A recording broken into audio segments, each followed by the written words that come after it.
오늘은 내 부모를 기쁘게 하라는 주제로 말씀을 전합니다. 5월은 가정의 달입니다. 그래서 저는 가정에 대한 관심을 많이 갖게 됐고 가족에 대한 관심도 많이 갖게 됐습니다. 엊그저께 어느 목사님들의 모임이 있었습니다.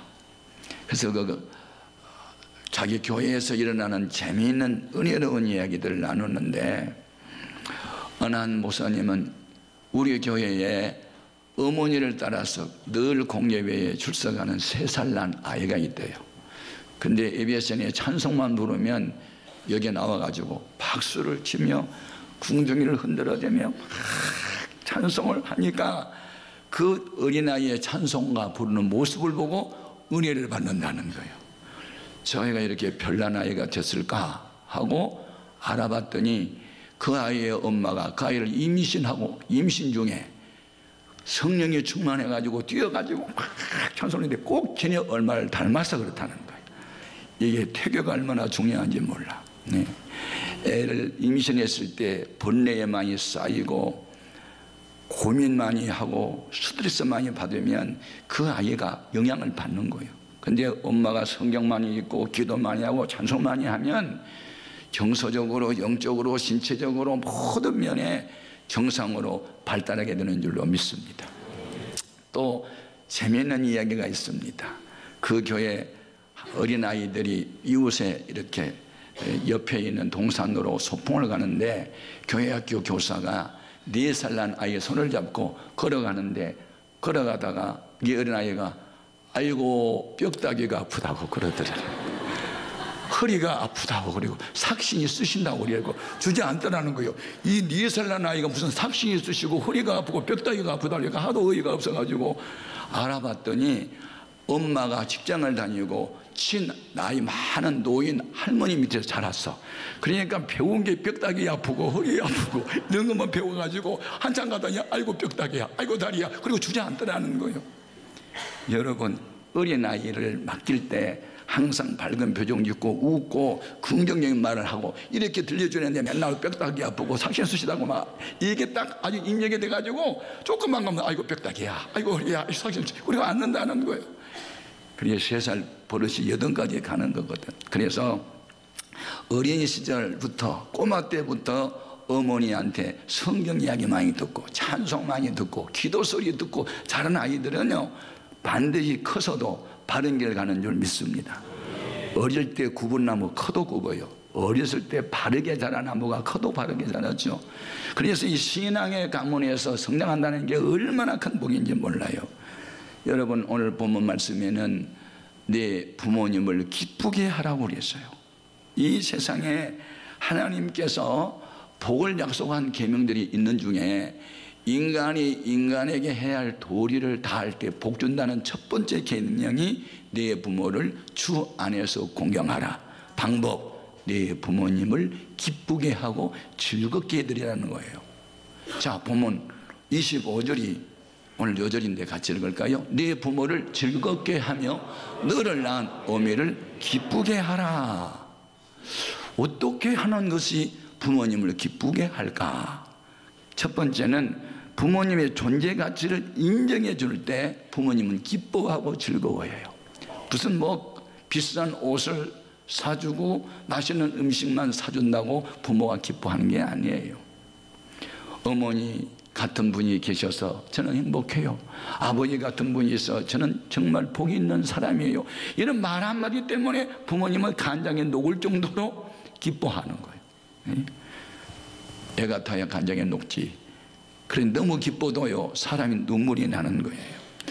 지난 어버이날 저한테는 어느 장로님께서 영적 아비 되는 목사님 은혜가 고맙다고 문자가 와서 내 마음이 좀 기뻤어요. 그런데 저희 아내는 카톡으로 들어온 문자를 한참 읽더니 막 훌쩍훌쩍 울어요. 그래서 그것이 알고 싶었어요. 그래가지고 무슨 말을 누가 썼기에 저렇게 훌쩍 들고 오나. 그리고 내가 옆에서 이제 봤잖아요. 예.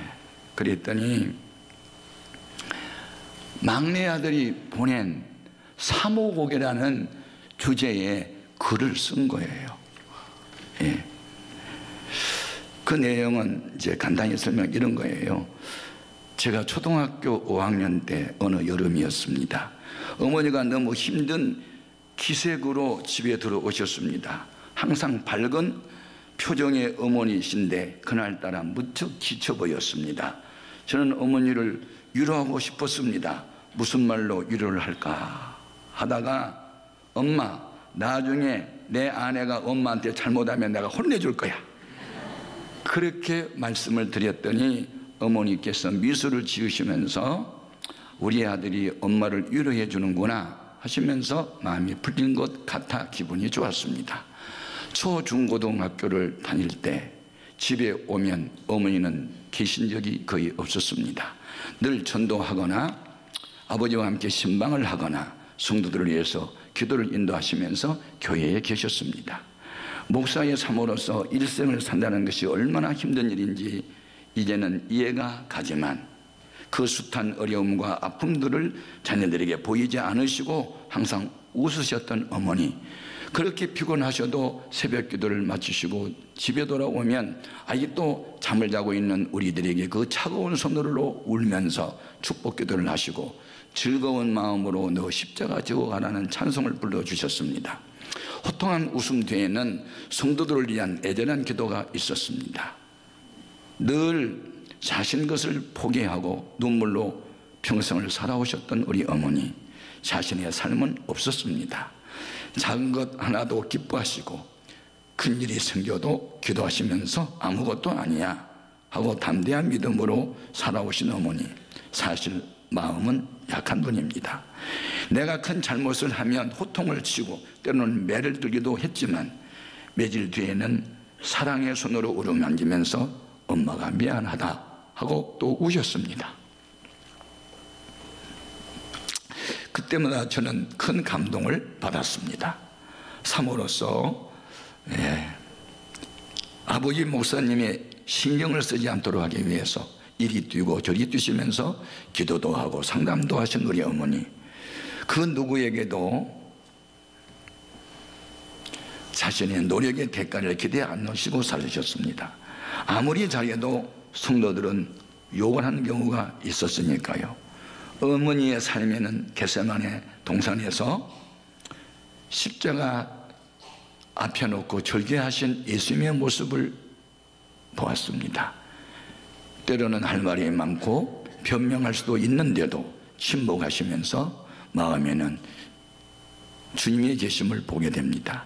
내게는 이런 어머니가 있어 참 좋습니다. 우리 어머니는 아버지 목사님에게는 때로는 큰 지원군이었고 때로는 위로자가 되셨고 때로는 충고도 아끼지 아니하셨습니다. 오늘도 어머니는 지쳐서 쓰러져도 기도의 자리는 지키십니다. 이런 분이 내 어머니 됨을 주 안에서 자랑하고 싶습니다.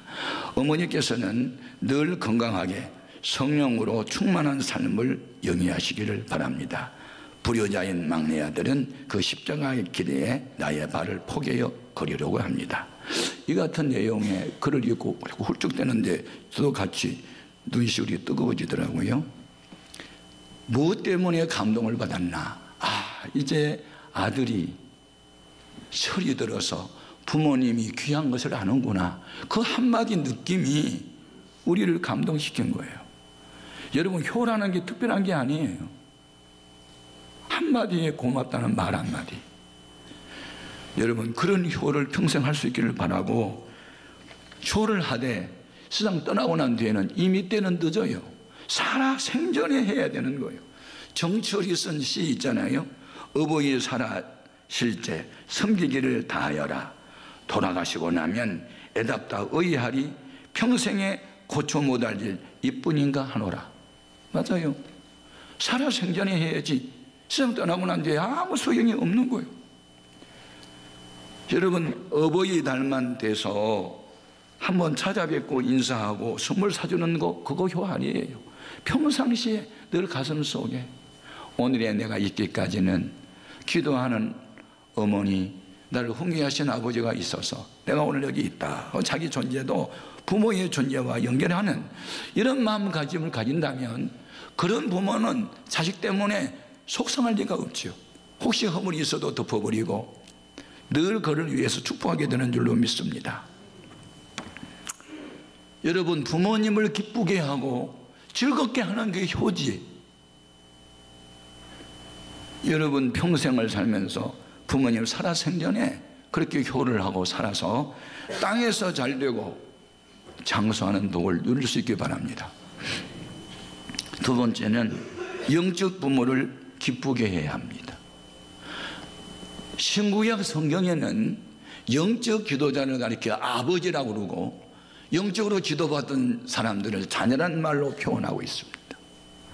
예를 들어 말하면 오네시모라고 하는 사람은 빌레몬의 종입니다. 그런데 주인의 돌을 훔쳐서 멀리 로마로 도망을 갔습니다. 붙들렸어요. 감옥에 들어왔어요. 그 감옥에는 누가 있었어요? 바울이 있었어요. 바울은 감옥에서 전도했어요. 그가 예수를 믿게 돼요. 오네시모가 변하여 새 사람이 됐어요. 그때 바울은 빌레몬에게 편지를 보내요. 그게 빌레몬서예요. 내가 감옥에서 낳은 아들 오네시모를 다시 보낼게. 그런 내용이에요. 자, 빌레몬서 1장 10절 볼까요? 갇힌 중에서 낳은 아들 오네시모를 위하여 내게 간구하노라. 바울은 장가간 일이 없어요. 자식을 낳은 일이 없어요. 근데 자기가 아들을 낳았대요. 오네시모를. 이게 뭐예요? 자기가 전도해서 구원받은 자를 자기 자녀로 말하는 거예요. 여러분이 누군가를 전도했잖아요. 그리고 그걸 계속 양육하잖아요. 그게 영적인 부모와 같은 거예요. 디모데는 외할머니, 친어머니를 대를 이어서 유대교 교인이었어요. 율법에 대해서 정통한 지식을 갖고 있었는데 바울을 통해서 전도가 됐어요. 예수를 믿고 변해서 사람이 돼요. 그래서 구원받은 디모데를 가리켜 내가 난 아들이라고 또 이야기하는 거예요. 디모데전서 1장 18절 아들 디모데야 내가 네게 이 교훈으로서 명하노니 전에 너를 지도한 예언을 따라 그것으로 선한 싸움을 싸우며. 아들 디모데, 아들 디모데 영적으로 양육했어요. 훈련시켰어요. 30대 젊은 나이에 당시에 최고로 가장 큰 에베소 교회 담임 목사로 파송을 해요. 그리고 목회는 이렇게 하는 거야 하고 쓴 것이 디모데 전후서예요. 여러분은 여러분의 영적 자녀가 있나요? 전도한 열매, 그리고 훈련시킨 자녀. 여러분 때문에 믿음이 쭉쭉 자라가지고 기둥 같은 일꾼 세우는 사람이 있어요? 혹시 그런 분이 있다면 그 영적 자녀는 그런 분들을 존경하고 귀하게 여겨야 될 줄로 믿습니다. 또 사도 요한은 자기가 관리하는 교인들을 가리켜 내 자녀라는 말을 했어요. 요한 3서 2절에서 4절까지 봅니다. 사랑하는 자여 내 영혼이 잘됨 같이 내가 범사에 잘되고 강건하기를 내가 간구하노라. 형제들이 와서 내게 있는 진리를 증언하되 내가 진리 안에서 행한다 하니 내가 심히 기뻐하노라. 내가 내 자녀들이 진리 안에서 행한다 함을 듣는 것보다 더 기쁜 일이 없도다. 사도 바울이 말한 내 자녀들은 교인들을 두고 하는 말이에요. 여기 서 있는 목사는 영적 아버지와 같고 여러분들은 영적 자녀와 같아요. 이런 관계 속에서 서로 신뢰하고 사랑하면서 영적 가족을 이루는 것이 교회예요. 여러분의 육신의 부모님도 공경해야 되지만 영적으로 여러분들의 믿음을 키워주고 관리해주는 영적 지도자들도 공경해야 되고 잘 섬겨야 될 줄로 믿습니다. 신구약 성경에 영적 부모와 같은 주의 종들을 섬겨서 복받는 이야기는 너무 많아요. 그중에 한 가지만 제가 소개할게요. 자기 남편이 왕궁에서 일하는 신하, 명예주의 권세도 있고 돈도 있고 부자예요. 근데 그 아내의 믿음이 참 좋았어요. 수냄 여인으로 나와요. 이름은 밝히지 않았어요. 수냄이라는 동네에 사는 한 여인. 그런데 이 여인이 자기 앞을 이렇게 지나다니는 엘리사 목사님을 가만히 보니까 항상 지쳐 있어요. 피곤해 찌들려 있어요. 힘이 좀 필요할 것 같아요. 위로가 좀 필요할 것 같아요. 알아보니까 편안하게 거처할 수 있는 거처지가 없다는 것을 알게 돼요. 그래서 자기 남편한테 이야기했어요. 저 엘리사 목사님 위해서 우리가 좋은 일 하나 합시다. 우리 옥상에 집 한 채 더 얹어서 중축을 해가지고 그분이 편히 칠 수 있는 침대도 이불도 들여놓고 연구할 수 있는 책상도 놓고 또 기도할 수 있는 기도실도 하나 만들어 드립시다. 그렇게 한 거예요. 엘리사가 이 은혜를 받고 보니까 마음이 굉장히 미안해요. 너무 과분한 은혜의 선물을 받았네. 내가 어떻게 할까? 주의 종이 할 수 있는 건 축복밖에 없는데. 그래서 종을 통해서 그 여인에게 혹시 고민스러운 일이 없는지 알아봐라. 다 조사해 봤더니 다 있는데 한 가지가 없어요. 자식을 못 낳았어요. 태문이 닫혀가지고. 이 집에는 다 있는데 아들이 없구나. 아들만 있으면 진짜 좋겠다. 그 여인 좀 불러올래? 불러왔어요.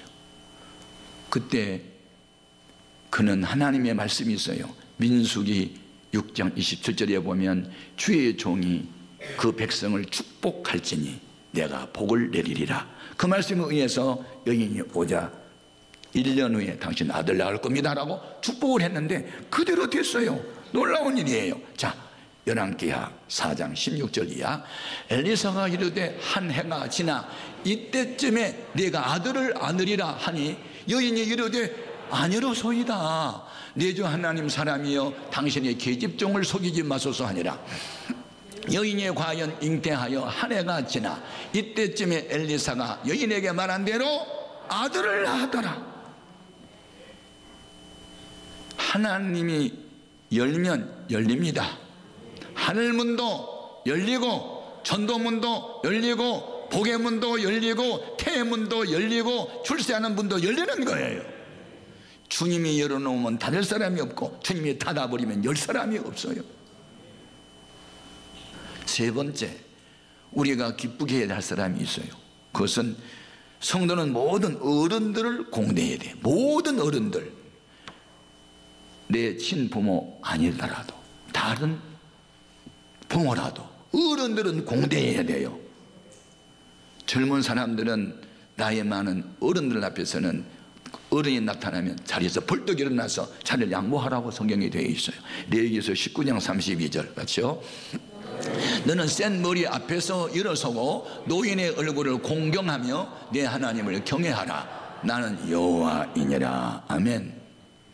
자기 친부모 아닌데 다른 부모님인데 나이 많은 어른을, 불쌍한 노인을 잘 친할머니 할아버지처럼 친부모처럼 잘 보살펴드려서 복받는 사람들은 너무 많은 거예요. 그 중에 한 사람 소개해 볼까요? 제가 미국의 뉴욕에 부흥회를 갔다가 놀란 것은 뉴욕시에 국제공항이 3개나 있더라니까요. 그 중에 라가디아라는 공항이 있어요. 그 옆에 라가디아 호텔도 있더라고요. 제가 그 호텔에서 잠을 잡았거든. 그래, 라가디아가 어떤 사람인지 제가 인터넷에 들어가서 찾아봤어요. 제가 가슴이 뭉클했어요. 이분은 뉴욕시장을 3선이나 연거포해서 12년 동안 1200만 명의 뉴욕시를 완전히 발전시켰던 아주 역사에 남을 만한 유명한 시장이더라고요. 그런데 이분이 전직 직업이 판사요. 근데 판사 시절에 있었던 한 실화가 있어요. 어느 추운 겨울날 노인 한 분이 가게에서 빵을 훔치는 죄로 잡혀왔어요. 즉결 심판을 하는데 알아봤더니 3일 동안 굶었어요. 자식도 없어요. 아내도 없어요. 거지예요. 얼마나 배가 고팠으면 빵을 훔쳤겠어요. 그래서 빵을 도둑질한 것은 죄입니다. 죄를 지었으면 벌을 받아야 됩니다. 할아버지 벌금 10달러 땅땅땅. 10달러를 벌금을 형을 쳤어요. 근데 할아버지에게 10달러는 그냥 1달러도 없어요. 알아요, 이 라가디아 판사가. 그래도 공의를 집행해야 할 판사기 때문에 10달러 벌금을 명한 거예요. 그리고 난 뒤에 거기에 방청객에 있는 사람들 향해서 여러분, 할아버지가 3일 동안 굶었던 것은 우리 책임도 있습니다. 이런 불행한 이웃을 우리가 외면한 공동 책임도 져야 되지 않겠습니까? 이분 벌금 우리가 내드려야 됩니다. 이제부터 모금을 좀 하겠습니다. 그리고 모자를 하나 벗어가지고 돌렸는데 57달러 50센트가 나왔어요. 그래서 10달러 벌금을 대신 물어주고 47달러 50센트를 하루에 주면서 할아버지 어렵지만 도둑질은 하지 말고 사세요. 그리고 보낸 거야. 이 작은 선행의 소문이 온 세상에 퍼지면서 그가 시장에 출마하니까 바로 당선이 돼가지고 영업부 12년을 했다니까. 그리고 그가 세상을 떠나자 이 같은 착한 사람을 기념하자 그래서 공항 이름을 라가디아로 고친 거예요. 라가디아로 공항 이름을 명명한 거예요. 여러분, 혹시 세상에서 알아주지 않았어도 하나님은 기억하실 거예요. 노인을 공대해야 되는 거예요. 솔로몬의 왕 아들 르호보암이 왜 망했어요? 왜 나라가 쪼개졌어요? 원로들의 말을 무시한 거예요. 젊은이들 말만 들은 거예요. 복된 집안에는 노인도 있고 청년도 있어서 노인의 지혜와 청년의 용맹이 이게 융합을 이룰 때 힘을 발휘하는 것이지, 힘만 갖는다고 세상에 움직일 것 같아요? 힘보다 더 중요한 게 지혜죠. 속도보다 더 귀한 것이 방향이죠. 여러분, 우리가 인생을 살면서 세상의 윤리도 도덕도 무너졌어요. 부모 섬기지 않으려고 그래요. 힘들다고 다 양로원에만 맡기려고 그래요. 양로원에 맡기는 것이 편할 수도 있지만 의식만큼은 섬겨야 된다는 마음을 가져야 될 줄로 믿습니다. 오늘날 교회 성도들까지 세상 사람들과 같은 가치관으로 물러난다고 타락한 겁니다. 변질되는 겁니다. 세상의 죄악으로 관영해도 교회가 거룩성만 보존되고 있다면 세상은 소망이 있는 줄로 믿습니다. 이 생의 마지막 보루가 교회입니다. 아무리 세상의 죄악으로 관영해도 교회는 거룩성과 통일성이 있을 때 민족을 살리고 세계를 살리게 될 줄 믿습니다. 이 세상에는 지식이 없는 게 아니에요. 돈이 없는 거 아니에요. 사랑이 결핍이에요. 그래서 온 세상이 너무 삭막해요. 이웃에 누가 죽어도 죽은지도 몰라요. 돌보지를 않으니까. 우리 기독교인들이 이런 때에 사랑을 실천하시기를 바라요. 하나님이 우리를 사랑한다. 사랑만 받아요? 받았으면 사랑을 베풀어야 되죠. 사랑받지 못하고 자란 자식들은 사랑할 줄을 몰라요. 받은 것이 없으니까. 사람은 수입이 있어야 추천하죠. 우리는 세상에서 부모님의 사랑을 못 받을 수 있어요. 그러나 하나님의 사랑을 깨달으면, 하나님이 날 사랑한다는 것을 확증한다면 우리도 주님이 날 사랑한 것처럼 무사람을 사랑해야 될 줄 믿습니다. 이게 기독교의 핵심 가치요. 이걸 잃어버리면 다 잃어버린 거고, 이 핵심 가치의 사랑을 실천할 수 있다면 다 갖게 되는 줄로 믿습니다. 바울이 이것을 깨달았어요. 그렇게 사람들에게 미움받고 박해를 받으면서도 그가 용기 백배하고 그게 굴하지 않았던 이유가 뭐예요? 주님이 날 사랑한다는 이 사랑의 확정 때문에 그랬어요. 그의 위대한 고백을 들어봅니다. 로마서 8장 35절. 누가 우리를 그리스도의 사랑에서 끊으리요? 환난이나 공고나 박해나 기근이나 적신이나 위험이나 칼이랴. 38절 이하에 내가 확신하노니 사망이나 생명이나 천사들이나 군세자들이나 현재일이나 장래일이나 능력이나 높음이나 깊음이나 다른 어떤 피조물이라도 우리를 우리 주 그리스도 예수 안에 있는 하나님의 사랑에서 끊을 수가 없다. 아멘.